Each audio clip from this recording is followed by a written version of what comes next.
तो नमस्ते दोस्तों, आज भारतीय दंड संहिता में प्रकरण 2 में कलम 7 विषे माहिती आपशू। तो कलम 7 एक गवर्नमेंट इंडिया स्टेट शब्दों की व्याख्या है। तो कलम 7 प्रमाणे गवर्नमेंट ज्यां गवर्नमेंट शब्द आवे छे त्यां तेनो अर्थ केंद्रीय सरकार अथवा राज्य सरकार थाय छे।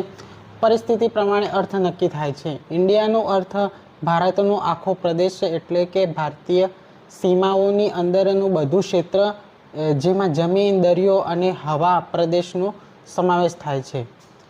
स्टेटनो अर्थ थाय राज्य सरकार। राज्य सरकार अने जे संविधान अनुसार बनाववामां आवेली होय। आ कलमनो हेतु तो कायदानी भाषामां आ शब्दों क्यां आव्या होय त्यां तेमनो अर्थ मळे अने कायदो अमलमां कोई गैरसमज न रहे। तो आवा ज इन्फॉर्मेशन विडियो जोवा माटे अमारी यूट्यूब चेनल रावल ओमाना ट्रावेलर जर्नी लाइक, शेर और सब्सक्राइब करवानुं ना भूलता। मळशुं नवा विडियो ने रसप्रद वातो साथे। त्यां सुधी जय श्री कृष्ण, जय माताजी।